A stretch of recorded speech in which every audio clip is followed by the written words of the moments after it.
You are a musicians, man, too, That's man. it. Musicians love watching. Like, I'm Winger, telling you, it's like a clinic every time y'all play. I just want to go take my drums and throw them in a lake. I'm like, some bands inspire you to do better. And then there's just some bands, it's like, why are we doing this? trying? Make you want to give up. Such a waste of time. I'm going to go kick rocks. Jesus Christ. That's hysterical. Because, I never practice. I mean, the guys in my band, I'm like, Okay, I'll quit, Kip. I'll quit playing drums.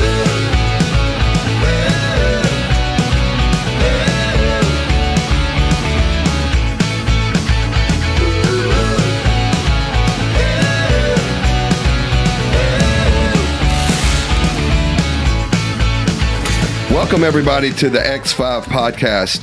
A lot of eyeballs on this episode today. Absolutely. We have got a superstar with us today, Mr. Kip Winger. Everybody, please. What's put your up, hands Kip? up. Man, appreciate you being here, buddy. Welcome to the circus. What did you think when you pulled thank you up very here? much. Well, I didn't know what to think. But when I walked in here, I was like, pretty cool, man. This is an oasis in the middle of Say it. Say it. Nowhere. nowhere.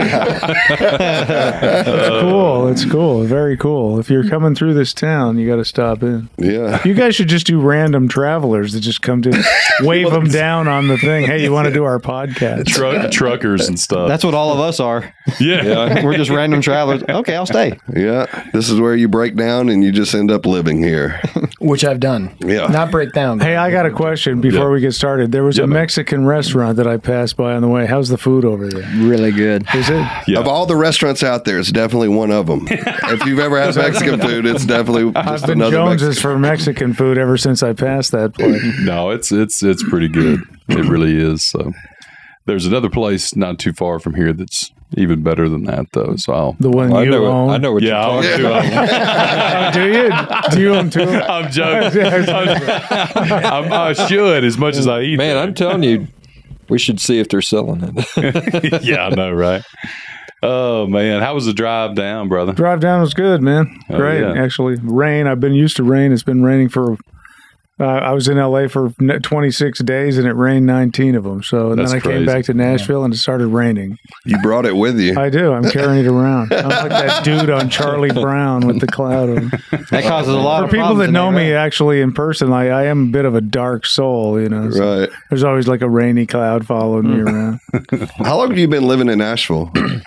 Since 2002. Oh, you were there before it was hip to move Yeah. there, right? Yeah, boy, you can say that again. There's cranes all over that. But that was when country was cool, actually. Well, it was just the 90s thing was just starting to pop, but Yeah. I like old country, like Marty Robbins. And Yeah. like that, all that Oh stuff. shit. Okay. I played Shit, he in- knows his stuff. I played in a country band when I was like 18 just for extra money. So we played like Silver Bells and all that stuff. Where are you from originally? Hell. 666 Hell. No, I'm from Colorado. Oh, that's a great place to be from. Hell yeah. Yeah. The reason pot is legal is because I got busted for smoking weed when I was 9 years old. No 9 years old. No That's shit. why my brain is stunted. For all of you people listening to this that are under 16, what they're saying about stunting your brain growth, it's fucking true. Stay off of that shit until the day you turn 17. That's crazy. 9 years old. Holy shit. My brother got laid at 11, and I can't figure out how in the world he knew what to do at 11 years old. Bert got laid at 9. 9 was a good year for both Wow. of you guys, it sounds like. Yeah, but I didn't get to who? smoke weed, His though. babysitter. Yeah. His babysitter. That's right, yeah. Well, I don't know if it was getting laid or getting molested. But one of the two. It was 9 years old. Either way, I enjoyed it then and I would enjoy it now. How old was she? Was it 13. It was a she, I assume. Yeah, yeah. Well, his name was Vince. See, you never terrible. said if it was a he or a she. I said the name, remember? yeah. Yeah. Oh, okay. Yeah. Well, I was Well, I mean, not that means my anything. brain it was was absent that day. just so Oh it's my clear, God. it was a girl. It You was said a the girl. name, Doug. How old were you when you first Not had that there's sex? anything wrong with that. Wait, you didn't answer my question. How old was she? Oh, okay. She was 13. Oh, okay. So that's all legal, right? Yeah. It equals itself. Everybody else thought she was like 46 or something. Like, no, she wasn't. Yeah, She's only 53. she's smoking a pack of Pall Malls rolled up in her sleeve. Everybody remembers that first time, that first story, though. I remember him telling me that shit like 20 years ago. I was like, you were 9? Yeah. Like, I was watching G.I. Joe and shit, and he's over here getting it in. I didn't. Hell, I never hit on her. You know, it was her idea. I wouldn't have known what to do. Wow. Did she teach you? A little bit, yeah. It didn't last long, but that's amazing. Yeah. So here's what you do. Oh, it's already over? Okay, never mind. I was going to say. Exactly. Like, I just assumed for the rest of my life that's the way it was supposed to be over in just a couple of seconds. So. Right. yeah. Do you still run into her from time to time? Let's call her up. Dude, let's call her right Get her now. on the podcast. Let's get that story firsthand. FaceTime her. She was like, well, I did it to everybody I babysitted. Which one were you? I don't doubt that. Hell yeah, I was 9 years old, man. That was 20 years ago. yeah, my ass. Yeah. Oh, dude, that's so crazy. Dude, Nashville's changed, man, so much. Like, I guess the last I was up there a lot was like in the mid to late 2000, like, 29, 2010, I guess. I went up there last year. Holy shit, man. It's went bananas up there. It's totally, it's completely changed. Everything's very expensive. I mean, it's really become kind of mini LA. A lot of the musicians come. I mean, a lot of doctors and athletes. And right. It's still a cool town. I mean, it's very accessible. That's why people dig it. Like I was just to spend a month in LA, and it's like it's 2 hours to drive anywhere if you get it if you hit it wrong. Mm-hmm.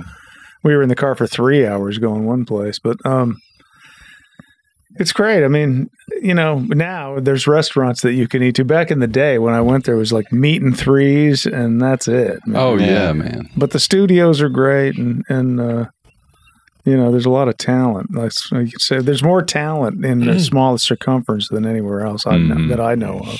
Yeah. I'm ready to move. Honestly, I was there in 2002. So what is it? 2023. So the 21st year. I never stayed anywhere that long. So you can go back to Colorado. No.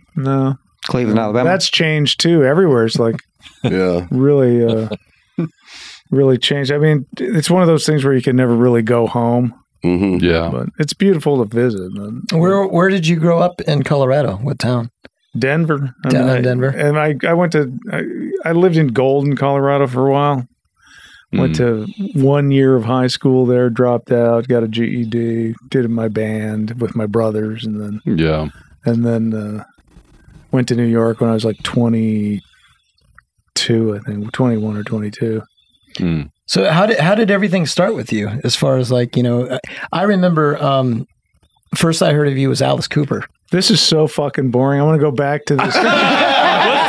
Let's talk about banging the babysitter. Wait a minute. That's David, the new podcast, Banging the Babysitter.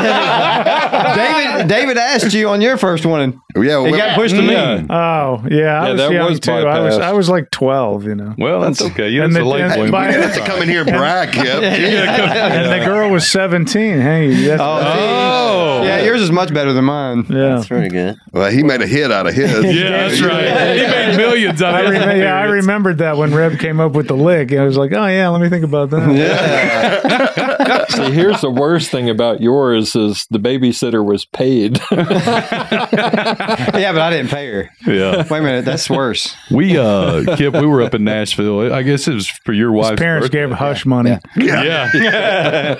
when did they start selling weed on the street there? I mean, Where? legally in Nashville. In Nashville? Yeah. It's not legal in Is it not? No. What the fuck were they Not that selling? Those were drug dealers. y'all Maybe it were- was just drug dealers. I don't know. They had these carts. We have those. Yeah, they had like the hot dog carts. But it was weed. It was weed. For real? Yeah, dude. Like, what, 6 months ago? Well, it was it's No like way. Last July. Yeah, I July. swear, dude. Give me the address. Well, actually, it's down right Broadway. next to Tootsie's. Right at the corner of Tootsie's and Broadway right there.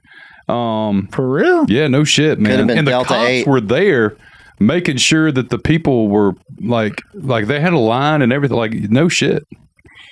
So maybe it's CBD shit or something. I don't know, but That's weird. Kip doesn't live smelled downtown. like pot, though. I do live downtown. Oh, do you? Yeah, I do. yeah. That's weird. I Yeah. To my knowledge, it's not legal in Tennessee, and it'll probably be the last look, place. See that There right it there? is. See the cannabis cart? Look right there here on it your. is. The cannabis card. Yeah, that was in dude. Nashville. Huh? Yeah. That is right there next to Tootsie's. That doesn't look like that big of an operation. Somebody honestly. Google is pot legal? No, in but there's Tennessee? one on every corner. Look, pre-roll blunt. You what? Hey, Dustin, rewind that back a little bit. Stop that right there. Pre-roll blunt, caviar joint, whatever the fuck that is. 8th flower, like they're getting bougie with it over there. Well, Crescent City, something. I wonder if that. hey man, it's so 50 much bucks. safer than alcohol. I mean, let's be real. No, Like, 100%. come on. But like I said, like I just didn't know that. I hadn't been up there in a while, and I hadn't been downtown in forever. Yeah. And like so, we were up there. I'll be looking for that cart. Yeah. I'll be looking for that cart. And when I get it, I'll put one of those tiny little GPS magnets Absolutely. on that fucker. Now you don't want to leave Nashville, do you? Yeah. Well, it's like legal everywhere else. It Like, is, yeah. Is it legal here? So it just passed. Well, medical it is. So you know how it is in a few years. Everybody's got my cataracts. elbow hurts. Yeah, I've got depression or whatever. I'm stressed, but yeah, it passed last year from medical. Well, now they have strains. Like Reb gave me some because I think it's legal in Pittsburgh or Pennsylvania. Yeah, And they can breed out the paranoia. Like when I grew up, it was like you take one hit and you're like, oh my God, for 20 minutes freaking out, taking the Concorde to hell. But now you can just take a hit of it and be totally. And I write classical music, so I like to do like a hit before I write that just to concentrate. But I don't smoke weed. I mean, I used to, man. I was really into it, but.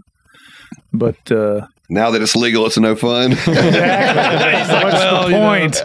It's like fuck. But I quit drinking in 2012. I haven't had a drop. So Yeah.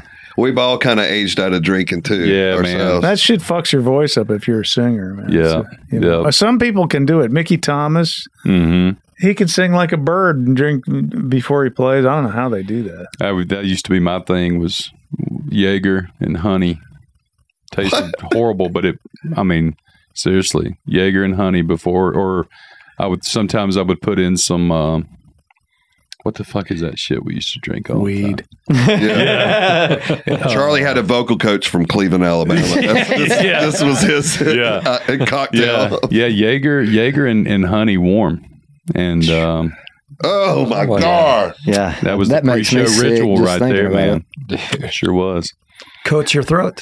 Yeah, coat your throat, man. And but every singer's got their look, their ritual, especially singer, like because you find what works, even if it's placebo, and in your mind it works. It works. It gives you that confidence to go out there and rip 3 or 4 hours or however long, and whatever. But that was mine. What is that stuff? Rumple mints. Oh God! Rumple mints, man. So Jaeger. What are rumple mints? Brutal. That sounds like something I'd give my dog. It's like Sounds like You want a death rumple these mint, days. you good little boy? So rumple mints is like peppermint schnapps almost. So it's real mentholated. It opens you up.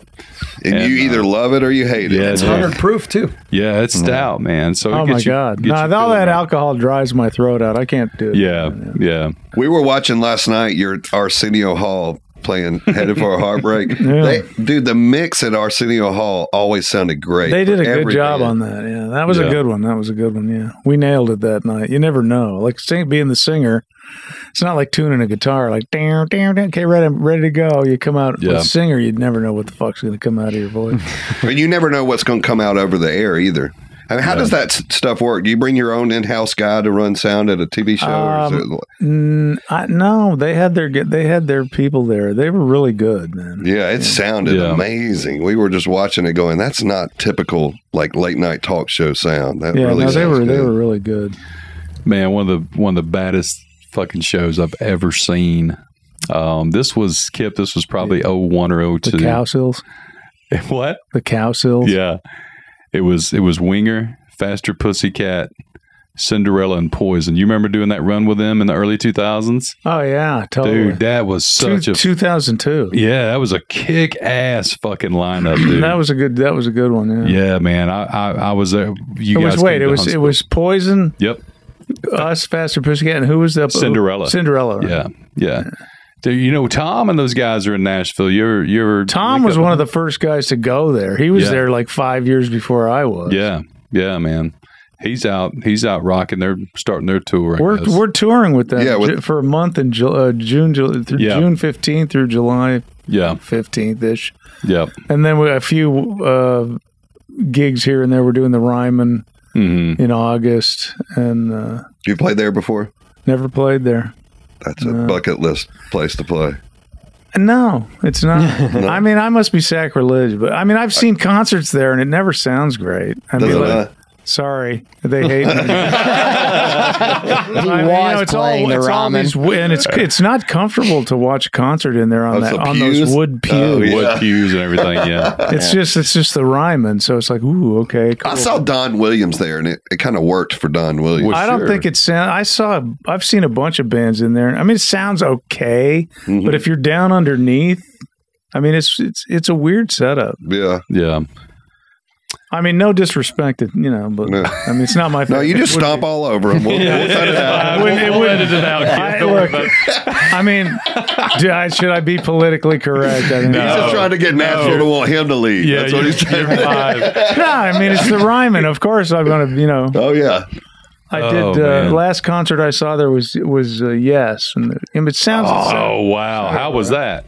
it's great. Yeah. But, They didn't sound good. no, they sounded great. It's just in the seats I was sitting in, like how they've got the balcony there. And Yeah, if you're yeah. under the balcony in the bottom row, it's weird. Yeah. Yeah.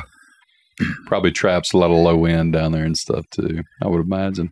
I've been in the Ryman, but I've never been into a show. Like I've just like walked in you can go in there and check it out. I saw Steve Vai's guitar thing in there with Yngwie and Nuno and Yeah. Jeez. Generation X. Generation X. Yeah, that was good. Yeah. Of course. Jacob and I saw Ricky Skaggs there. Oh, Ricky Skaggs? Yeah, that was pretty interesting. The Kentucky country Thunder. thing would be cool. Like if Yeah.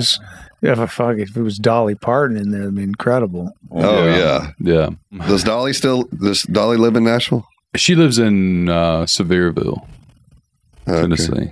I just made that up, but you guys. Where the fuck is that? Like, what? He's like, Kip's looking at me, go, oh man, this guy knows. I was like, I'm just kidding. No, she actually does. Like, that's where she's from, and then she's got Dollywood and stuff up in Pigeon Forge, but she lives in Sevierville for real, I think. But I know she lives there. I'm sure I did she a gig lives with her everywhere. once. How were those moves? Me and Reb played with her. Her guitar player is a great guitar player. Yeah. And we did a gig where his drummer backed me and Reb up. Really? And she came out later. Yeah. That's cool. Meeting her was huge. Oh, I bet. Yeah. There's only a couple people that I've met where I was like, whoa, that was amazing. Yeah. She put her hands on my face and went, oh, you're so sweet. I was like, I know. I'd make my. and she was in her late 70s and she walked out on stage and it was like she was 22. Dude, I still think she's beautiful. Yeah. I'd make my wife hold the camera right now. I'd be like, here, you just. Another bucket list. Yeah. Oh, bucket absolutely. list, yeah. She is beautiful to me. I don't know why. Did you name the band, by the way? I always wanted to ask you that. No. We were going to be Sahara. If you look on the bottom right corner, it says Sahara. Nobody ever saw it. Even the label missed it. So that was the name of the album after we couldn't have the name be Sahara. Yeah. We had a bunch of photos printed up with Sahara and everything, and then turned out somebody owned the trademark, so we had to change it, and we didn't have any. We were out of ideas. So the president of Atlantic, Doug Morris, suggested it. I never liked it because it's really a band, Right. and Reb didn't like it, but we kind of just grew on us after a while. Yeah. I'm in a band after my last name, and I Never liked it. Never voted for it. Actually voted against it and lost the vote in the 3-piece band. So Jacob and this is my bass player Mark here in Lynham. They've outvoted me, voted to name it Lynham, and it gets misspelled. Every marquee you can imagine. We have a collection of Hyman, Lyman, like it's just everywhere. I knew when they named it, I was like, I've been dealing with this my whole life. Everybody mispronounces it. So we're just embracing this. We're going to have to deal with it our whole career. Yeah. Or lack of career, whatever you see. Whatever, you know. Yeah. Man, I checked out two new tracks that you guys just put out on your new album. It's coming out, I guess. Is it coming out in May? Yeah, May 5th, I think. Yeah, Dude, May man. 5th. Yeah, thanks. It's killer, man. Thank you. Who produced this one? I produced it. Yeah. You did? Yeah. Dude, it's bang. I've produced all the records since 93. I mean, if you listen to the demos on the stuff we did in the early stuff, it's also, I mean, we didn't do much different than the stuff we did when we did the demos, but I produced this and in the same fashion we always did it. Reb and I sit with a drum machine, knock out some riffs and go from there. And then, I don't do demos. Yeah. Because I really believe like with second he writes a riff or I write something, it's like that energy needs to be captured. So I always have like all the shit running from the get-go. Like, so if we write a song and get lucky to arrange it all right, then I'll cut the guitars, and that'll be what you hear, We worked with Bo Hill, and he said he worked with you a lot back in the day. Yeah, Bo was an early mentor of mine. Like I met Bo. I think I was the first act that he ever produced. Actually, he told us you play on a lot of bands' albums. Yeah, they don't know that you played on them. Yeah. Do you know that you played on them? Yeah, sure. Yeah. Do you hear them now and go? They think they played on them. Yeah, they're like, guys, go Reb home. too, man. Reb too. Oh yeah, and my brothers actually sang a lot of stuff on background vocals. But Bo had a deal on CBS with a band called Airborne. And he was living in Denver, and I was in a band with my two brothers, and my manager was at a backstage at a Heart concert in Denver, and they met Bo, and then Bo produced our demo when I was like 16. Yeah. And so I think actually I am in the first band that he ever produced, and then he became like a mentor of mine, and I kind of just, he'd hire us to do a lot of stuff. I kind of became his go-to bass player on a lot of his own stuff, and then records that he would produce and singing and stuff like that. He mixes so low; it's so crazy. Low? What do you mean? Like he mixes at a very, very low volume when he's mixing an album. Yeah. Well, you can hear better like that. I do that too. Do you? Well, I learned a lot of stuff from him. He was a mentor of mine for years. So. Yeah, you can hear way better when you mix very low. I mean, that's crazy. I've never heard of that before him, and I thought he was the only one doing it. Yeah, no, you really, because when you crank it, you just fatigue your ears really bad. Yeah, I would have never thought about that. That actually makes sense. And if something's low, you can tell better. Way better. Yeah, that makes sense. Yeah. Wow. Because you don't end up overusing compression and all that stuff, But I'm deep into all of that. I never talk about it much, but I'm deep into all that gear mixing and all that kind of shit. I hate it now. I'm like, I really don't like the process. Right. But it's just because I've done it for so long. Worked on so many. Well, all of our stuff in detail. I haven't worked on as many records as a lot of producers, but. I got really deep into our stuff, and the process is grueling, man. It's a grueling process. You would only do it for your own band. You're not out to produce other people's If I stuff. didn't write music, I would. Yeah. But writing music has become the most important aspect of what I do, Do you do movie scores and stuff like that too? I don't do that. That seems like that'd be in your wheelhouse. No, it's actually, I don't feel like that's a real talent, like to be able to look at the screen and go, oh, it needs this, and you got to remember, like film music is music to order, it's like, well, this movie needs that. And you're basically supporting everyone else's vision, Right. It's a very cool craft in itself, but I'm kind of like this. super artsy. I don't want to. I can't really do my best work in the constricted by that. Right. You have to run everything up a flagpole. And the time, and you have to do it all real fast and shit. I'm not that fast, Yeah. And it's, it's hard to get in that whole world and not just start sounding really generic, because the Hollywood thing is like, they want this certain thing, I mean, I could do music to a weird French film that was like, something totally weird. But have you ever I'm just written? Not that guy. Have you ever written jingles for commercials? No, never did that. You said the You next ever couple sold your questions soul to the out. devil? I have done that. In what capacity? I'm actually not even here right now. I'll tell you what is cool, man. Like, so Winger is released a couple of singles off the new album, and each one has got a video to it already, and the videos are cool. Yeah, thanks. That's something, man, that not a lot of people do anymore. And I was checking that out, and I was like, man, that's neat. And I seen a interview you did with Eddie Trunk a few weeks ago. I think you guys touched on that, like the visual aspect of the song. Like, that's super cool that you're doing that, because obviously now too, it doesn't cost $1 million or $200,000 to do a video. Yeah. Like it used to. So no, a visual component is like a must. Yeah, man. Yeah. I mean, okay, so people will do 3 videos and then that'll be it, and then you listen to the songs. I still am an avid listener of music without a visual component, but right. But a lot of people want to see that. So we've done 6 so far, and I'd actually like to do a couple more. 6 for this new album? Yeah. Yeah. And it's always, it's always difficult to know which ones to do, because this album in particular, I was tried to keep the bar very high, so there's no like filler.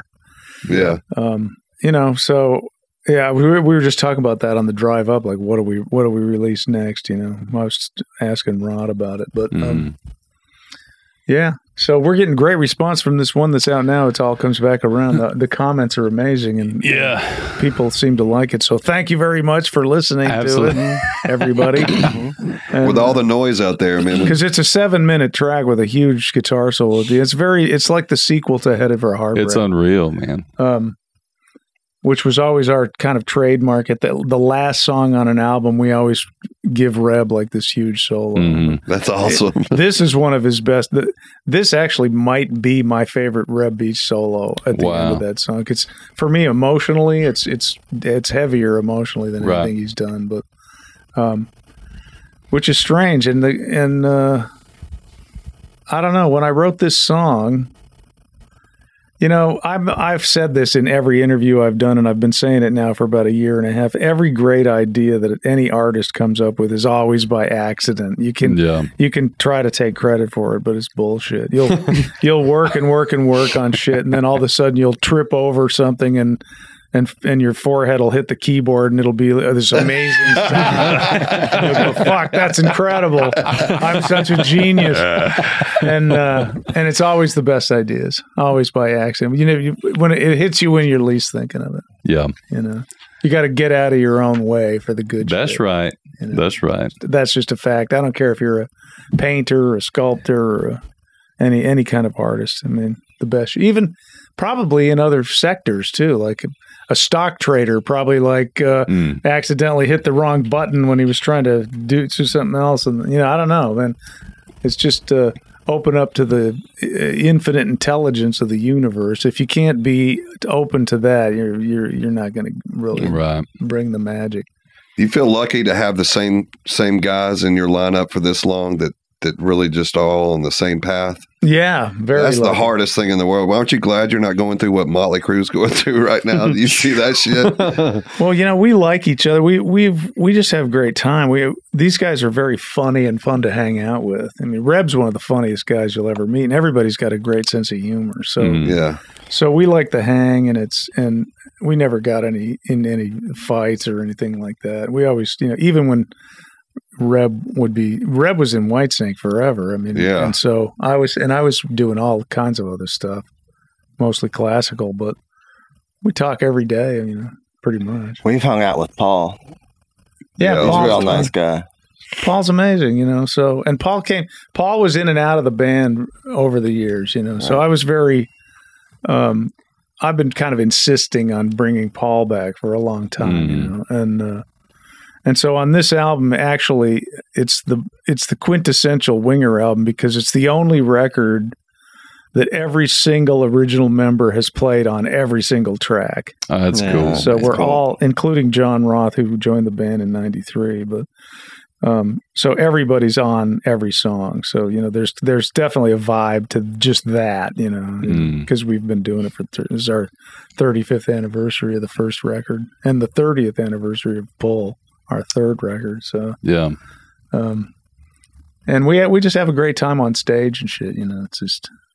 Well, it's what you love to do, you know. You are musicians, man, too, man. Musicians love watching. Like, I'm telling you, it's like a clinic every time y'all play. I just want to go take my drums and throw them in a lake. I'm like, some bands inspire you to do better. And then there's just some bands that's like, why are we doing this? Make you want to give up. It's such a waste of time. I'm going to go kick rocks. Jesus Christ. That's hysterical. Because, you know, I never practice. I mean, the guys in my band, I'm like... Okay, I'll quit, Kip. I'll quit playing drums. No, I'm not saying it because of that. No, because I just don't... I gave up trying to be a good instrumentalist. Okay, Yeah. I mean, I work on my voice and shit, but I mean, I'll never be Billy Sheehan or anything.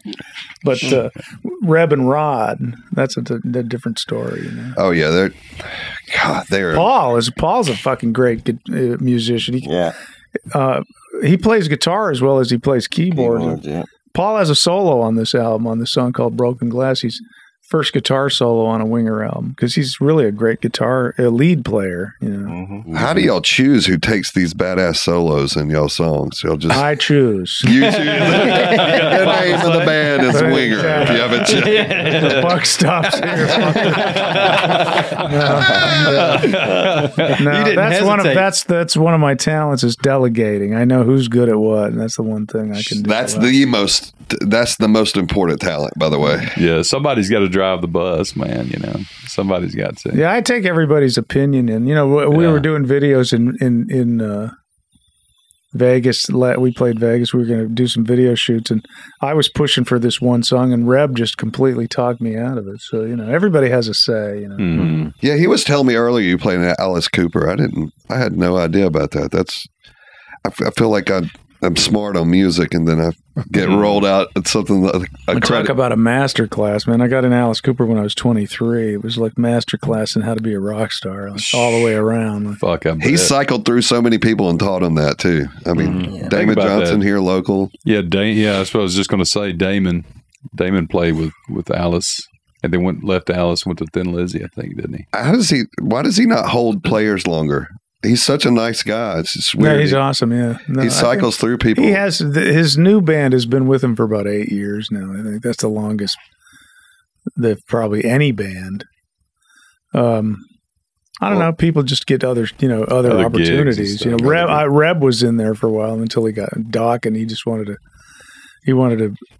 I think, you know, Reb was a big George Lynch fan, and you know, he wanted to just move on to that. But I think people come and go. You know.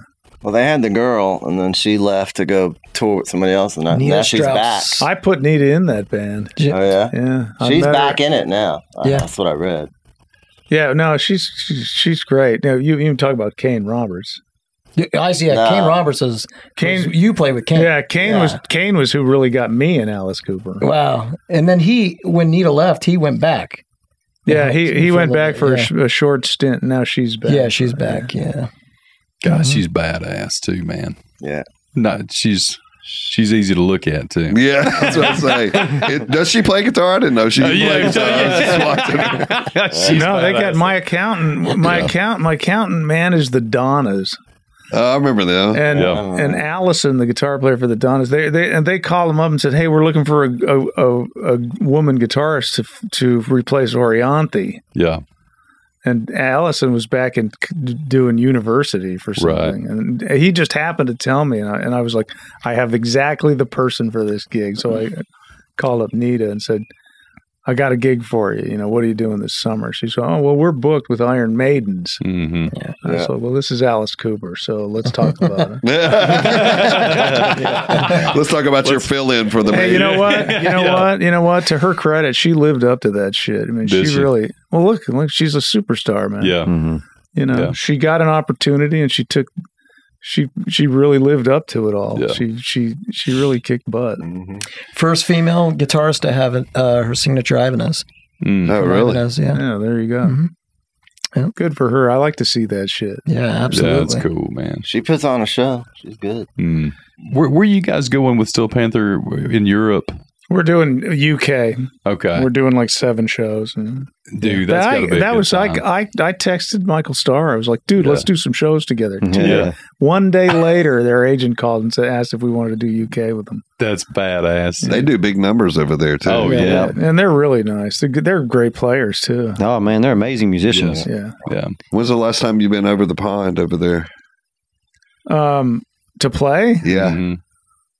Excellent question. I have no memory of anything. Rod Morgenstein could tell you the day and time we played it. I have no fucking clue.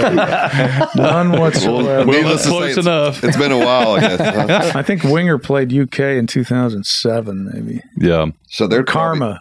They're probably biting at the bit to get y'all over there. You probably got a lot of fans that are going to be attending those shows over there. It's almost a lot of it's. A couple of them are sold out, and yeah, the ticket sales are going well. Yeah, That's good, man. We're excited to have you guys. You know, you're doing the June 9th show. yeah. The June 9th, yo, That's going to be banging, man. Yes. So Yeah. that's going to be June 9th, Mars Music Hall in Huntsville. It's gonna Mars Music Hall. So be here at the Mars Music Hall on June 9th. That's right. Because we're going to be here. That's right. Well, in Huntsville, not in this last town, but you know, in Huntsville. Yeah, we're holding it here at the studio. Well, nobody knows where we are, right? Yeah, exactly. We keep it that way. We're safe here. Huntsville. But that's gonna be fun, and that venue's kick ass. You're gonna like that venue. Oh, cool. there, man. It's a great venue. So good guys. Lineham's playing, opening up for you guys, and Velcro Pygmies. We're knocking the dust off of it. Is that your last name, Velcro Pygmy? No, Your band was Lynham. Lynham. Yeah, that's my last name. We told people all the time that we were last in line when they were giving out band names. That's all they had left. And I know I'm going to get comments on YouTube about me sound like I got a clothespin on my nose, but it's allergy season, guys, and make sure you take your allergy don't do medicine. that. Hey, we want to give a shout out to Johnny Stevens. We appreciate you sending David a poncho so he can stay warm. Yeah. Man, it's freezing. Oh shit, man! And what's the biggest bullshit job you had growing up Yeah, in Colorado that you just hated. that you look back now and like so glad I dropped out of school and became a musician? no, I never. I painted apartment buildings. Did you? Yeah, That was fine. That was very zen. Was it? I was a waiter in New York when I was trying to get a gig before Alice Cooper. Now that sucked. That was awful. Yeah, anytime you're dealing with the public. I was terrible at it too. And by the way, I could never add the tab, so it was like the bartender was always helping me with that. Like that was bad. I mean, I was. Do you not get anxiety when you go out to eat and you got like a table of 8 and the waiter is not writing down everybody's order? Oh, You've ever seen them do that shit? Sure. They'll ask the whole table's order and you're like, hey man, you don't have to impress us. Just write it down. I'd rather you get my order right. It gives me an anxiety attack when they do that. Yeah, we were just in, I was just in LA and I stopped at this place called Pink's Hot Dogs or Pinky's Hot Dogs. Pinky's, Oh yeah. None of them write anything down. We're like, we'll have this dog, that dog, this dog, this dog. Because I order I love hot dogs, like sausages. Yeah. Mm. we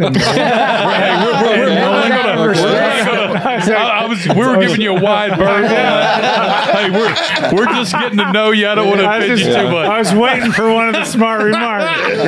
Where I'm pulling out my black belt, motherfucker. Pure respect. I was going to say, well, speaking of sausages, the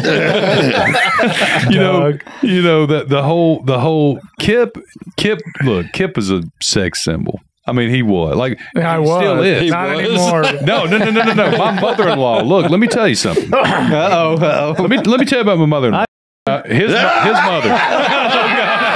Hey, by the way, it's his mom. This is my brother-in-law. So my mother-in-law, we were sitting at the dinner table. This was a couple weeks ago. And I'm like, hey, I'm excited. I said, Kip Winger's coming to do the pod, and everything. And because we were talking about the show on the 9th, and she goes, oh my God. I'm like, shut up, for one. It's weird. She goes, no. She goes, oh my God, he's so good looking. Just so attractive, so good looking. And then Mark brought up a good point earlier. He goes, when you're good looking as this kid, can you imagine I'm just going to say it. You must have had 2 dicks to be able to keep up with you look, man. One was plenty. There's 24 hours in a day. I mean, holy shit, man. But you were on the cover of Playgirl. Yeah, Playgirl, man. Yeah, well, that was just a fashion thing that bad. Oh, here it is. Oh, shit. There she is right there. That's a bad cover. It's not even rock, The manager of Kiss, Bill Aucoin, called me up and he goes, why the fuck do you look like that on the cover? There's nothing rock and roll about that. You didn't pick it, did you? You just took No, I didn't pick it. I didn't do that. And they called me up and asked me if I wanted to do like a fashion thing, and my publicist at the time, you got to do it. It's awesome. Yeah. Yeah, the guys will love it. All those bears out there love it. That's so funny. Steven Tyler did it. That was the only reason I agreed, but that was totally stupid. Oh, look at this. 1 star. What's the review? Yeah. What is the review? If I had been nude. Oh, there it is. Let read it. Kip is not naked in this Playgirl. Exactly. Bummer. He is wearing a couple of nice outfits modeling.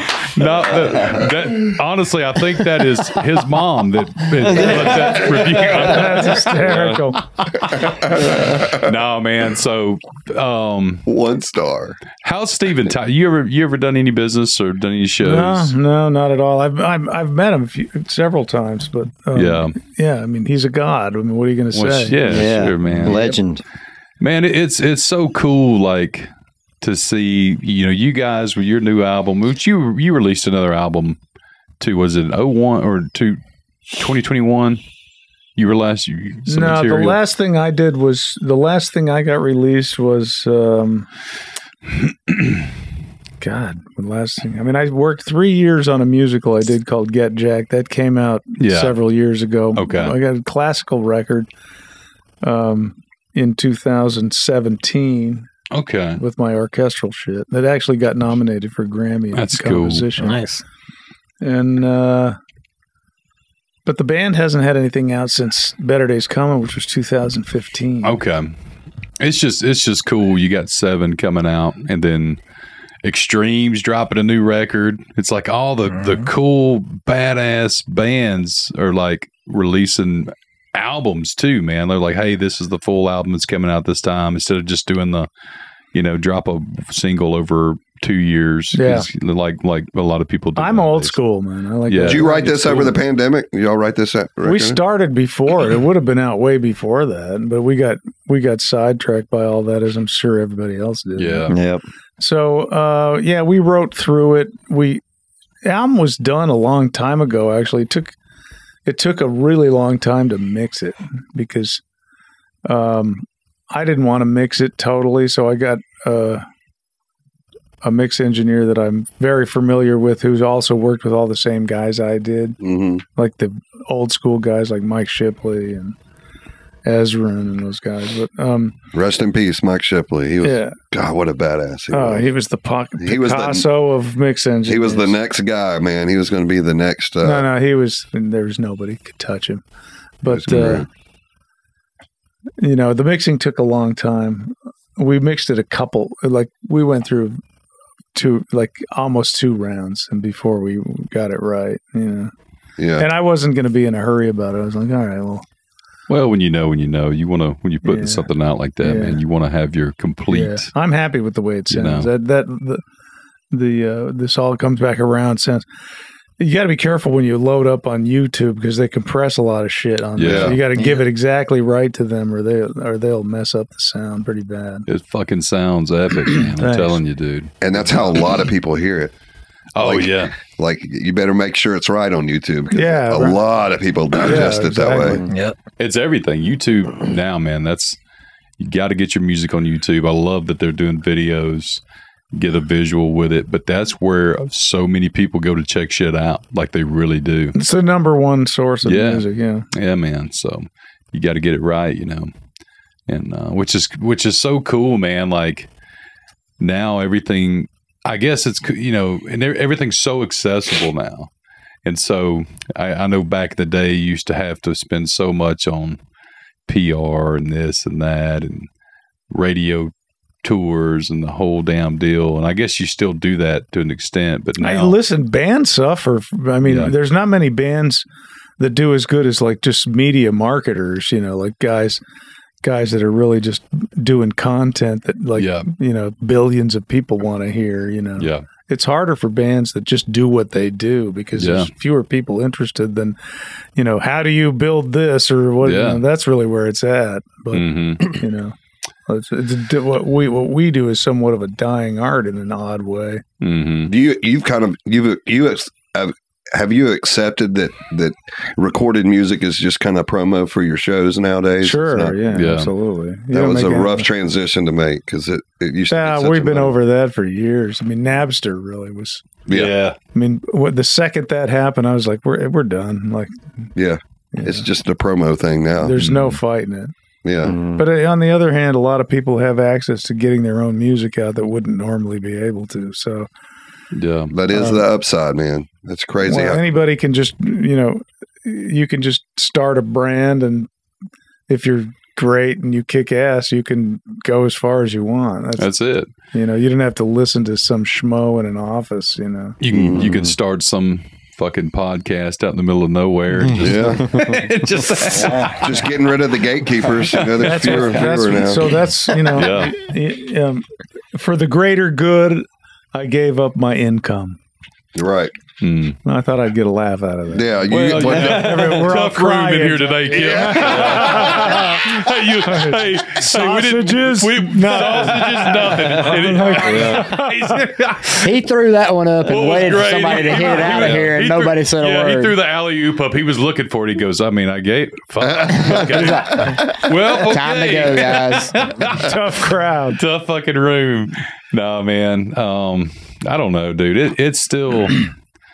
I guess it's rolling with the punches and figuring out shit changes now at even a faster rate than it did 10 years ago. Shit changes every fucking 5 minutes now, man. You just got to work it and figure out how to. You have to do what they're doing. Just put out your shit. Well, no, here's the thing about music. It either hits a nerve on it. human emotion. If it doesn't hit you emotionally, you won't be successful with it. Yep.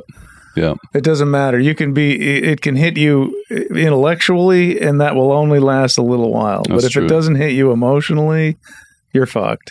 Yeah. It's got to bring you to something. So It's gotta you bring really have somewhere. to. Musicians have to dig deep into themselves to create something that's going to evoke emotion in the humans that are That's right. checking it out. Do you like touring still, or is it? Y'all do fly dates mostly outside. If the of scheduling's not too grueling, I've come to peace with traveling. If I was traveling like Sting, yeah, it'd be amazing. But Yeah. thank God for the fucking Delta Lounge. I'll tell you that. There's some good ones and bad ones too. Some of the airports That's have true. shitty Delta That's ones. true, but in general, we love Delta. Yes. Yeah, absolutely. Let's not get on their bad side. All right? Actually, real quick, today's episode, guys, was brought to you by Delta. Hey, do you ever just like put on a hat or whatever, go chill on Broadway inconspicuous, No, run into a bar and just go sit in, and people are like, "Who the fuck is this guy?" No, You ever do that? I can't stand Broadway, and here's why. Yeah. Because there's a different song coming out of every bar at 140 decibels. Yeah, that's true. It's like it will deconstruct your fucking DNA. Yeah. I mean, I can't. I live downtown. Yeah. So I mean, I avoid it like the plague. Yeah, And I work at the Symphony a lot. And Right. I go to the Symphony a lot. I have to pass that shit on Friday and Saturday night to walk to the Symphony Hall. I have to walk through that. It's like walking through. It's like The Fly when you go through when the guy Yeah. gets in the chamber and the fly guy gets in his DNA. It's awful. It sounds like a bunch of instruments Having arguing. said that, every one of those bars has a band with talented musicians that kick ass on everyone. They're better than the next one. Yeah. Right. You look in there and you're like, holy fuck, who's that guy? And who's that chick? And who's that guy? I mean, it's unbelievable. Yeah. They're down there doing that because the artists they work for on the weekend don't pay them worth of shit. A lot of those musicians that come down there and play during the week play for like big artists on the weekend. What's crazy though in that set, especially on Broadway and some on Second, but you know those guys play the same fucking set list. Every bar, it's the same set list, but it's in a different order almost. It's like if you say you're at Tootsie's Orchid Lounge, and their first set's going to be the band down there playing at Kid Rock's last set or wherever. Yeah. You know, it's like the same songs. You know, It's just a tourist trap. it is, yeah. You know, but you know, somebody's got to be there and do it. I guess make But money. when I first moved there, a friend of mine took me down there, and like the tradition was like, go to this bar, do a shot, go to this bar, do a shot, go to this bar, do a shot. You're completely wasted by the end of it. And then you go have breakfast at 3 a.m. That's right. That's right. I did that once. That was 22 years. What attracted you to the town? I had some work to do. I was living in Santa Fe, New Mexico. Oh, And God. talk about allergies. I had the worst allergies ever there. So I had to, it was like having the flu 6 months a year. So I was ready to bail. And I had some friend of mine that's Sony that wanted me to do some work. And, you know, it's when you visit Nashville, you're like, this is great. And so Paul Taylor and I we decided to move there, you know. Yeah. Paul's not leaving there, is he? Not that I know of. Where's the whole band isn't based out of there? No. Y'all taking Rod's in New York, Reb's in Pittsburgh, John's in, I don't know where the fuck John is. Outside of Memphis. under a viaduct. He lives at the Delta skyline. Pretty much. Shit. Are y'all doing a bus when y'all going out with the, Tom? Yeah. I'm not looking forward to that. I swore I'd never get into one of those coffins again, and that bed is like, Isn't it funny? There's bands out there going, one day we'll get on a bus. And then you talk to Kip and he's like, oh, A man. lot of people are like, fuck. No, Reb and Paul are like, this is going to be great, you know, because we always play cards and all kinds of fun shit. And it's a funny hang, but I mean, you know, getting in that bunk at night, it's like a Dracula movie. I mean, I just fucking hate it because you have a bad dream and you sit up and hit your head.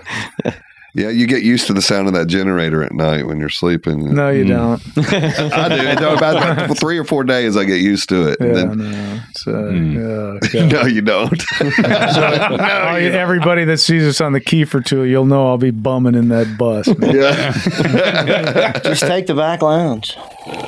Yeah, no, I tried that once, but everybody wants to come back there and smoke a ball. You know, it's complete like, And that's a problem?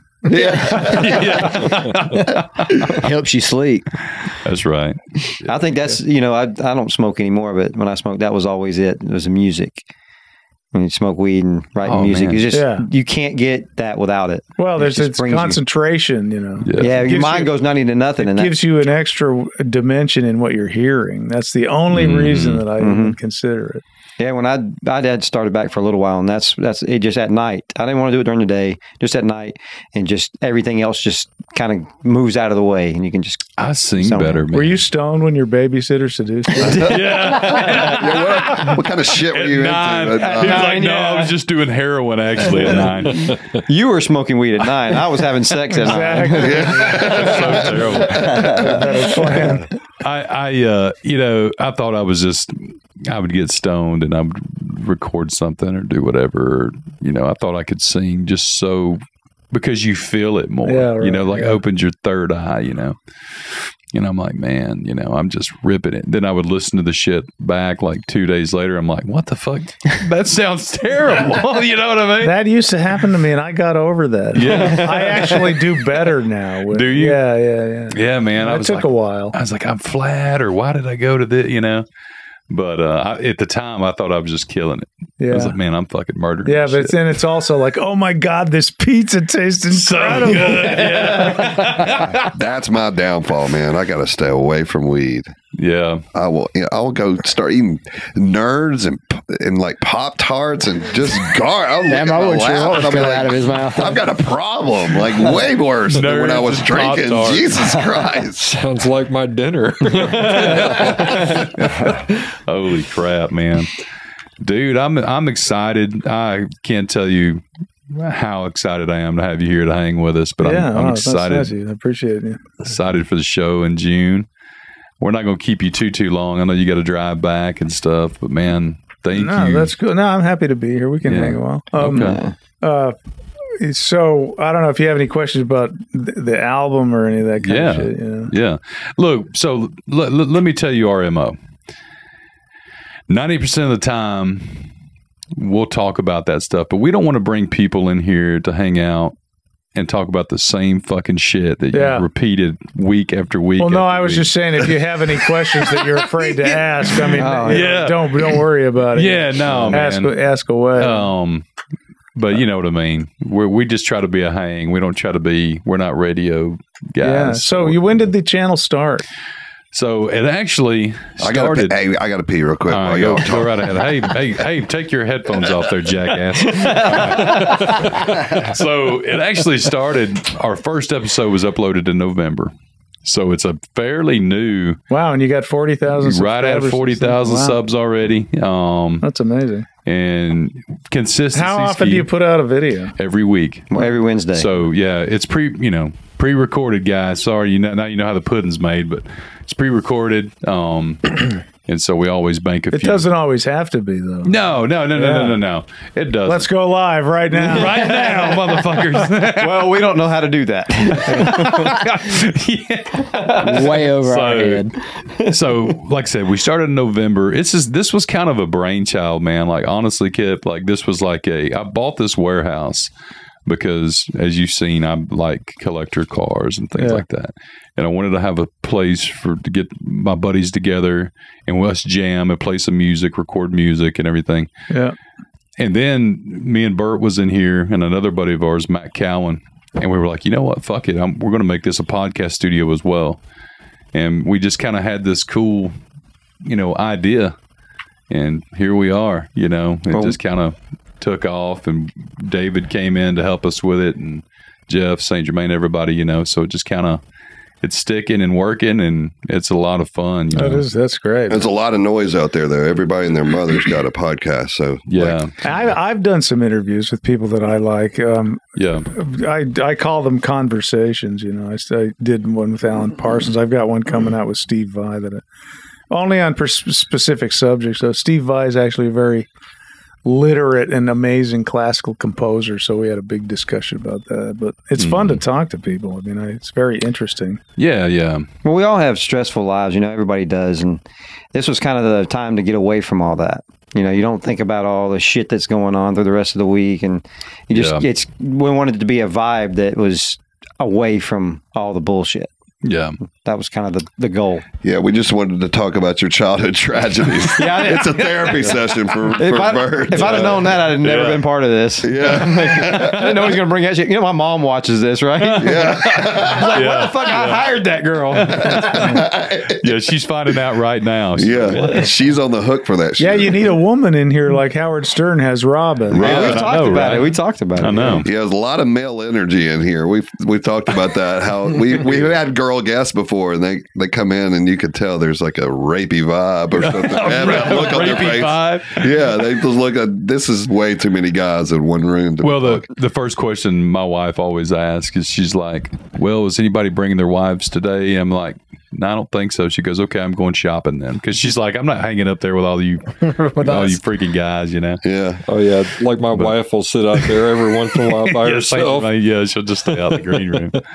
But no, dude, it's cool, man. We're having a good time with it. It's fun. Yeah, it seems cool. Great setup. Thank you, man. And we just try to keep things chill. Like I said, it's not there's a place for the 100 questions all business, but we like to keep it more just chill and just not an agenda. Does that make sense? Yeah, of course. And whatnot. People seem to be digging that a lot. Our guests seem to like that a lot too. So, who's the most famous person in your phone?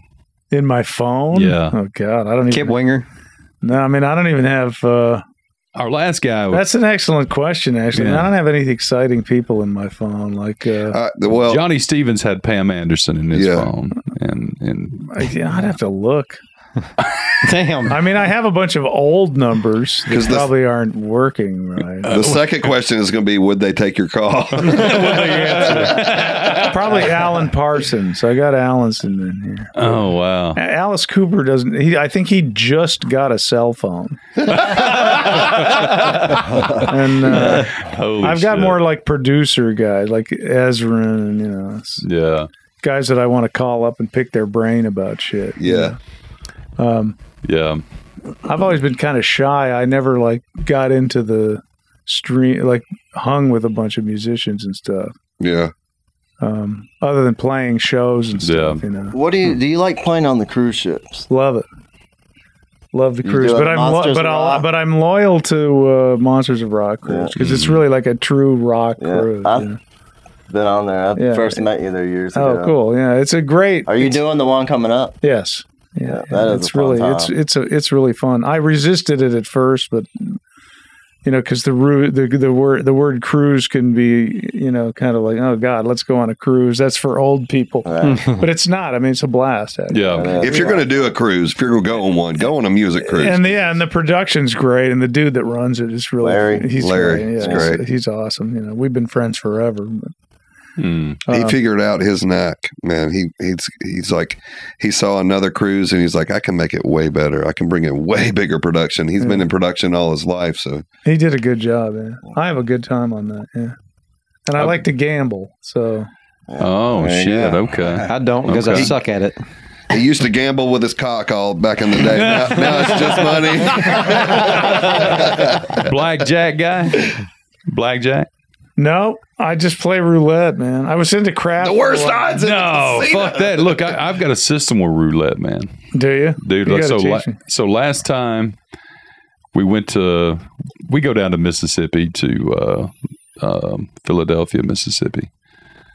And Silver Star Golden Moon, yeah, man. So I have a system.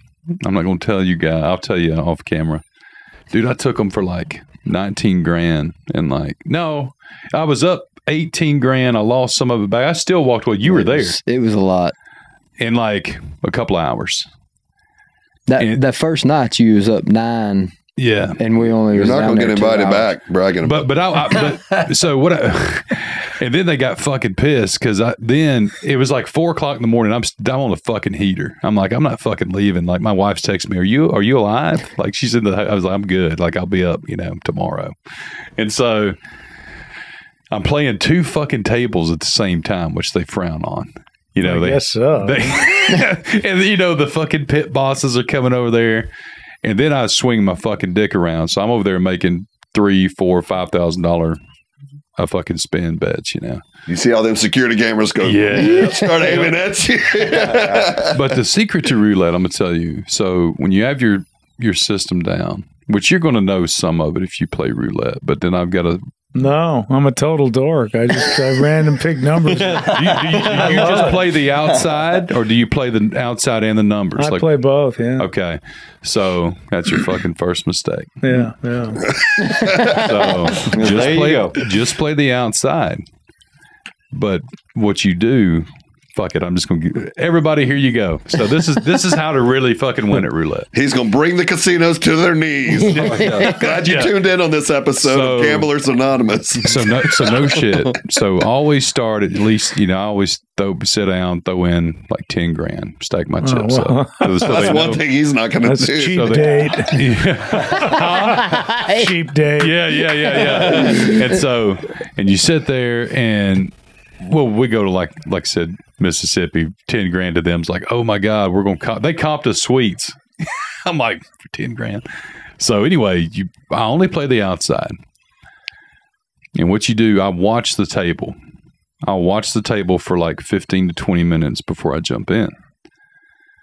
And it's odds, man. It's like any of it. But so I'll take I don't know, first bet, I'll watch the table and see how it's hitting, You got to keep in mind your 00 is going to come up at some point, right? So then I'll go in and then I'll only bet 500, like my first probably 6 bets. And so it's red, and then it's red. And then if it hits red again, your percentage, it's either going to be black or 00, but 00 is a very hard, that's a fucking unicorn fart. That's going to just happen every once in a while. So then I'll go in, I'll throw 500 on black.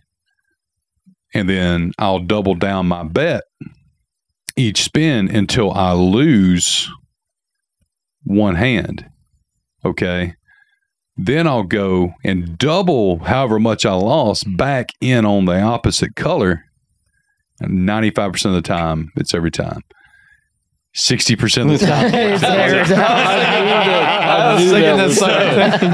So, dude, like I got up so big and, for there, you know what I mean? And I was like, well, you lost me on that game plan. Man, I was sitting at a roulette table one time in Vegas with a guy who was playing $100. He had $100 chips. Yeah. He was putting the grand down at a time, and he was asking me to pick numbers. Yeah. And we were hitting them. Mm-hmm. And he was like, pick a number, I'll give you half. And I hit 3 numbers in a row. That's fucking crazy. And then he just kept hitting. He walked out of there with 355. Yeah, dude. You can make so much money at roulette. He was ushered out of there, you mean? Yeah. Yeah. They were like, they were freaking out. Yeah.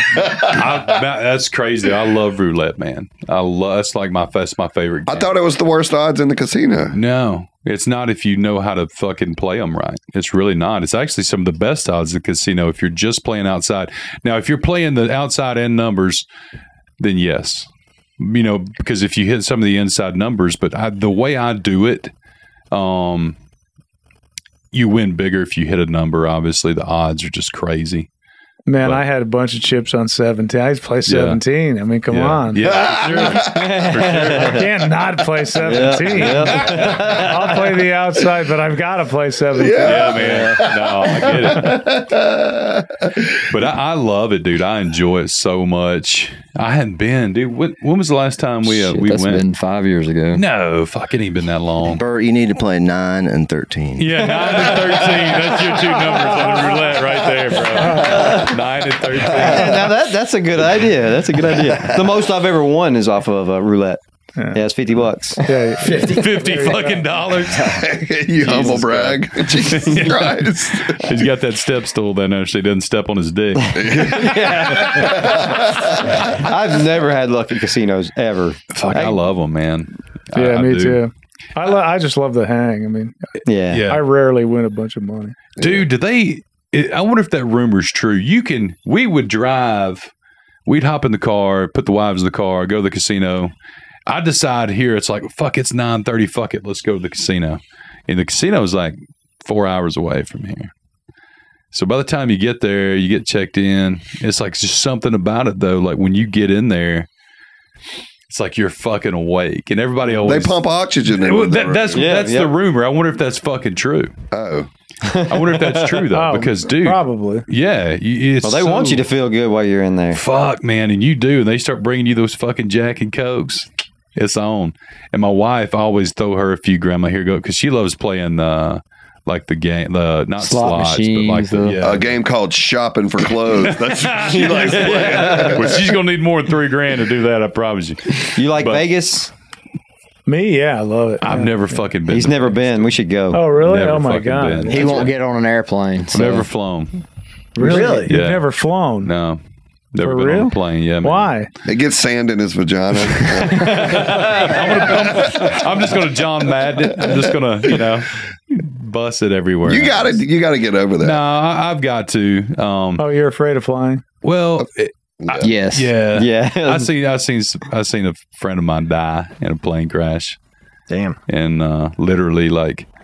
Jesus, man, bring the pod down. Yeah, hey everybody. Now nobody wants to fly. Yeah. So I'm just not that I'm afraid. I guess I'm just like not. No, it's afraid. Maybe so. Yeah, it's different when you're a kid because you don't understand the reality of it. Yeah. But when my first time flying was from Atlanta to LA. And that was in 2013. So I was old enough to understand the reality of it before the first flight. And it's kind of scary. You don't know what to expect. Well, thanks, Bert. I appreciate the reassuring words. Oh, no, you're going to be scared. Don't worry about that. No, it's very safe, man. Yeah, and it was one of Bert's friends too. So Bert knows the guy, but this was like a fucking Cessna, like they took off. It was one of those, it was a Buddy Holly plane. Yeah, fucking Big Bopper up there, That's one of totally those, different. Yeah, dude. And that's what everybody says. You but just buy one. I know. Yeah, quit fucking around. Learn how to fucking around, just learn buy how to one, fly Charlie. it yourself. Yeah. But I've got Did to. I kick you? I don't sorry. know. Did I kick you? Sorry. He said it's okay. I'm never We all washing kick these him. pants again. Well, He's gonna be in a damn embarrassed? shadow Look box at at it. his I'm gonna house. sell them on eBay. Did you sign those right where you fucking kicked it, man? Sign my birds. Hysterical. Oh, Kick Winger. Go kick.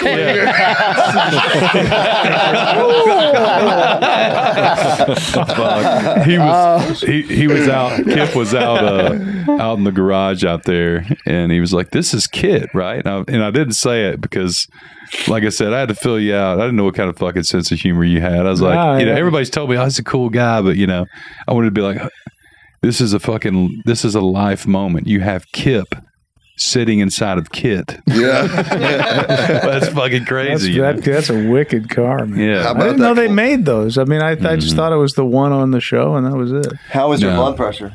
Yeah. It tells you your blood Oh, pressure. yeah, I didn't. but it's pre-recorded. Let me tell you, this dumb son of a bitch. Over here. So it's everything in there is pre-recorded. It works off a little remote and it does stuff and talks and shit. And so it's got one that says, "Hey, Your blood pressure's 190 over 120. And I hit that button, and he thought it was for real. He goes, "Oh my God, that's my blood pressure." He thought it was monitoring his fucking blood pressure. Like, how does it do that through my butt? Like I was like, I got to get out of here, man. I got to go take a pill or something, man. I got to get this shit. 190. Oh my God, Jesus. Yeah, man. What kind of car? I know you've had to have some badass rides. No, Really? I'm not that guy. No, not at all. He's like, man. I just mainly rode women. That's funny. No, I mean, I'm not a gear guy. I Yeah. mean, not at all. No motorcycles ever. Never. Nothing like that. Never done Wow, it. man. No tattoos, nothing. What the fuck, man? Damn. Music, that's study music, Yeah, that's cool. If you ever get a chance to listen to my classical stuff, you'll understand like what's inside my head. I don't I mean, I like a nice car, okay, Sure, but sure. Yeah. I don't I just don't pay attention. I just don't pay attention. You didn't do the honestly. stereotypical thing and go buy the fucking 308 GTB Ferrari back in the not at all. 80s and shit. No, not at all. No. So you're telling us you invested your money wisely? We weren't an LA band either, by the way. Yeah. We cut our teeth in New York, so Yeah. New York was like subways and walking, like. Yeah. And nobody's walking in LA. Yeah. So, no, man, I'm a no frills kind of Yeah. like all I needed to be happy is like a pencil and my shit that I can write. Right. You don't need a car in New York. I mean, it's Nah, a you pain know. in the ass to even try to park the damn thing somewhere. Yeah. I just drove there a couple weeks ago. Yeah, you were just in New York City. Yeah, Manhattan to Brooklyn driving. Crazy. Yeah. Yeah, me too. And I got a parking ticket that I never paid. I'm wondering what I owe them by now. Oh, shit. I didn't know you were a bad boy. Exactly. Yeah, no, it's disappointing for some people. I'm actually. It's not like the Nikki Sixx life. you know? Right. And I always thought it was stupid to OD on drugs and shit. Well, sure. Yeah. That's man. not glamorous to me. I Nah. was afraid of that. Yeah. So what did you invest your money in when you made all the money back in the day when y'all got We popular? didn't make as much money as you would think, honestly. But I got a lot of whatever. I mean, stuff. You did all right. You did all right. He said, he's Stuff. Any other hobbies besides Apple. music? Apple. Yeah. Anything? What? No, I don't have any hobbies other than No deep sea fishing. No, I mean, I need a hobby. We're fixing to take your fucking ass out and get you a hobby. Look, when your tour is You're like, this dude is so fucking boring. I thought we had a damn rock star coming in. God damn. Hey, look, when this tour is over, we're coming up there to get you. Oh, definitely. We're going to take you to the fucking casino in Mississippi. Hey, that casino, yeah, I can do that. You ain't lived until you've argued with an Asian lady at an Indian casino in Mississippi. then we're going to go drive some fast cars, and then we're taking you deep sea fishing. But seriously, we're going to take you. We're going to have you bungee jump out of a hot air balloon. Yeah, hot air balloon. There you go. Then you're going to go crocheting. We're going to find you something you like. Something to fucking do. I do like to travel. I like to travel, but when I'm not playing, Right. You don't have to work to pay for it when it's just fun. Yeah. Yeah. People ask you, have you seen all these cities you've toured of the country? And I was like, actually, when you're touring, you just see that venue and then you're out of there. That's all you get to see. Yeah. So you have to go back. I've recently become quite the foodie, though, looking for the good places to eat. Yeah. Oh, yeah. Yeah. Who's got the best hot dogs, Lums or Nathan's? There's a place in Cincinnati that crushes everywhere. Really? Yeah, I'm not even going to tell you the name. Because you don't want to blow it up. Man, I tell you what. It's called what's it called? I want to say Wunderbar. Yeah. Fucking incredible. Better than Germany. Man, I want a hot dog now. So when I lived in Miami or Hollywood, just north of Miami, whatever. But in where? Florida. Hollywood, Florida, just north of Miami. Yeah. Oh, yeah, I used to live right 136th and Collins. Oh shit! Really? Yeah. Okay. I wish I owned that house. Jesus Christ. So they had Lums down there. Lums was a hot dog joint. Wait, you lived there? Yeah, man. Why are you here? I'm just a bad motherfucker. I don't know. You don't miss the beach and stuff? So look, dude. So I lived down there in the early 90s. I was a kid, moved down there with my parents. But we moved from Scottsboro, Alabama, which is, you think this town's bad. Scottsboro. Well, I didn't say anything about this. Yeah. He's like, hey, man. Don't besmirch him. Yeah. So culture shock for me, little chubby fucking redneck kid from Alabama thrown right into Broward County, South Florida. Yeah, I loved it, dude. It was fucking fantastic. And I lived down there until 95. And so, loved it though, man. Got lived real close to the beach and shit, and the hotel. You remember that big pink hotel? Yeah, sure. Right there by the boardwalk and stuff. They filmed like Porky's or something there. Yeah, but I live right down the road from there, like right off of US 100, and but they had a place there called Lums. It was it was a hot dog place, and they're a chain, but they would boil those things in like Budweiser, like full flavored beer, no Bud Light or any of that shit. And they would boil them in beer, and then they would flat grill them and butterfly them and flat grill them. And then I used to get what they call a Monte Cristo. So it was like this. It's getting hungry. I'm starving. Hungry. Stop it right now. Stop. I can't take it. So it was this beer boiled hot dog that was grilled on this amazing steamed potato roll with mozzarella cheese and strawberry jam. Wow. It was fucking... That one threw me for a loop. Delicious. No, dude, I'm telling you. Wow. I was with Cristo, it was so fucking good, man. That sounded like a damn pregnancy craving. Yeah, I know, right? Isn't that weird about hot dogs? You don't ever see them on a menu for most places. If you're not at a hot dog joint, it's not like a restaurant has even German restaurants, man. Yeah. See, I remember as a kid in Germany back in '86, you could just walk anywhere and buy pommes on the side of the street. Totally, dude. Currywurst. Currywurst. Dude, it was crazy. Yeah, man. You'd see hot dogs everywhere. Totally into it, yeah.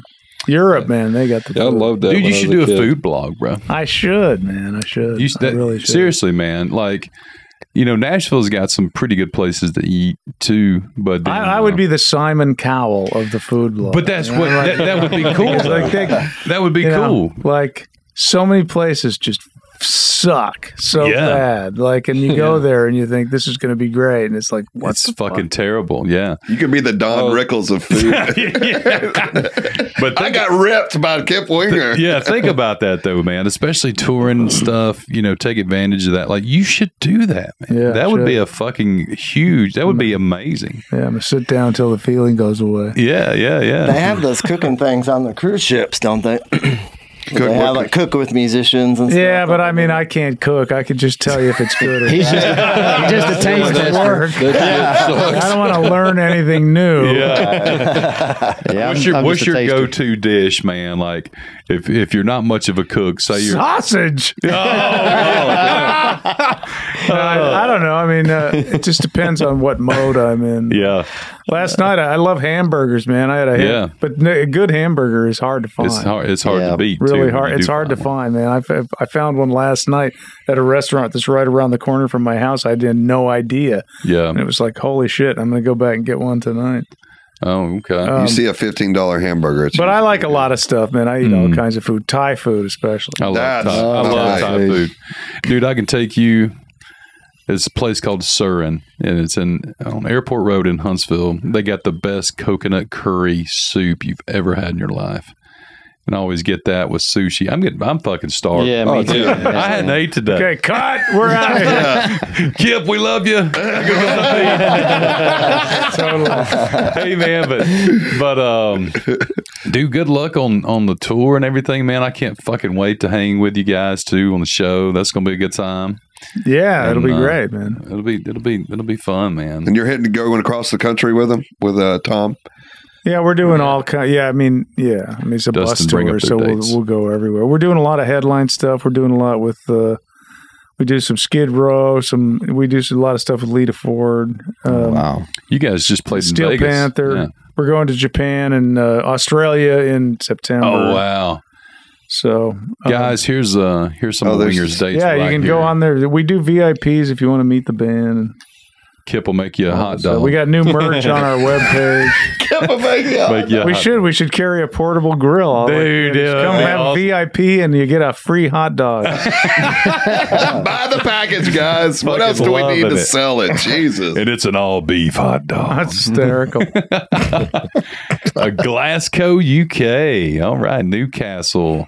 Yeah, we're playing all over the place. Fuck, I'd say so, man. They just keep coming. Way to throw your dick around. The other Birmingham. You know what? The whole business has gone up. Like that's great. Def Leppard, Motley Crue are, selling out the stadiums, and everybody else is rising with it. Dude, and that's amazing, though. Yeah, you know what I mean? great. It's fucking awesome because it's real music. What do you think about that stuff that's going on with Crue?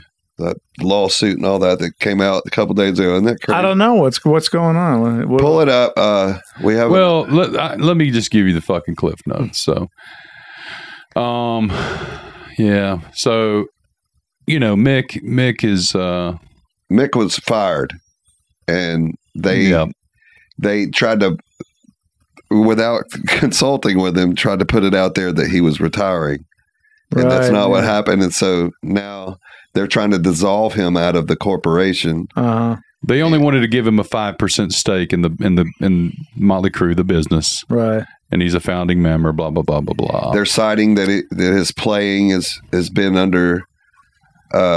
They're saying his playing. They just want the money. Man. That's it. That's it. They just want the money. That's uncool. I mean, it is. It's just greedy. They shouldn't be playing anymore anyway. It's just greed. It's just greed. They should have stopped when they said they were going to stop. All this going back and forth about tracking, and of course, who cares about that kind of stuff? But some stuff you got to track. Tracking. What do you mean tracking? So Mick just outed them because Nicky's like tracking all his bass tracks. Of course, you can see it when. It's been going on for years. It's not a shock to musicians. It's showbiz. Those guys are like entertainers. They're not musicians. That's right. They've written some cool songs. Yeah, great songs. They're the reason I started playing music.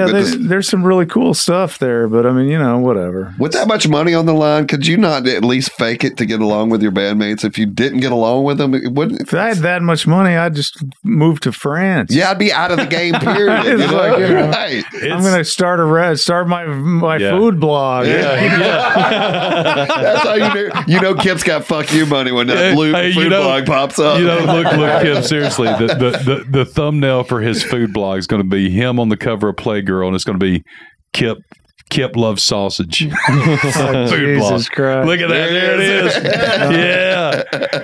God dang.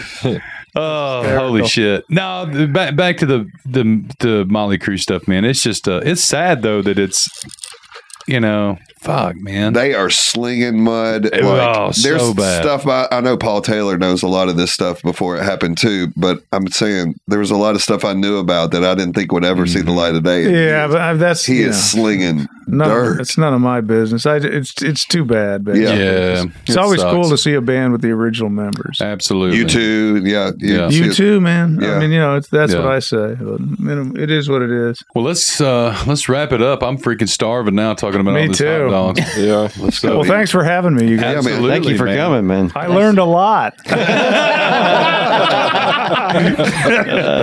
wingertheband.com. Go check out their website, their tour dates. Let's say they have VIP experience, music, videos, merch, all that stuff. Kip, what's your guys' Facebook and Instagram? I bet you he doesn't know. Hey, you know He what? said, "What the fuck is Instagram Just and search Facebook?" Winger At Winger and Instagram, and there you fucking go. Winger the band. At Winger the band. Gotcha. so That's funny. some badass merch. I gotta that shirt right there. The pre-order. That's badass. That's the 35th anniversary. Yeah, that's the 35th anniversary. That's fucking sweet, man. Yeah. Well, $30, what a bargain. Get it there. It's probably 50 at a concert. Oh, It's 100 for each of you guys. we appreciate that. Pay for extra hot dogs. I need my frozen supply. Kip, thank you so much Yeah, for being thank here, you guys. brother. Thanks for having me. That's it for us. Thanks for watching. Hey, rate, view, and X5. subscribe. Yes, rate, view, subscribe, all that bullshit. And he is saying rate with a T. Rate. Not with rape. a P. Not rape with a Don't P. rate. Subscribe. Rate. Leave a comment. Yeah, All that shit. There we go, baby. Got it. See you guys. Go